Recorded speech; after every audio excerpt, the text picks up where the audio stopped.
మాయ umbrella యాత్ర. ఒక తెల్లవారు జామున రాము మరియు చిన్ని అనే ఇద్దరు పిల్లలు పార్క్లో ఆడుకుంటున్నారు.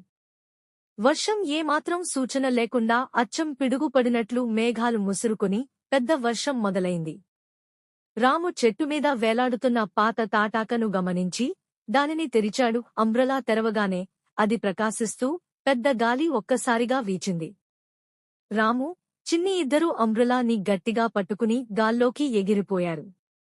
మబ్బుల్లోకి పైకి ఎగిరిపోతున్నారు. అక్కడ వారికి మాయలతో నిండిన ఓ తేలియాడే నగరం కనిపించింది. ఆ నగరంలో తేలియాడే ఇళ్ళు, మబ్బుల జంతువులు, స్నేహశీల క్రీచర్స్ వారిని ఆహ్వానించాయి.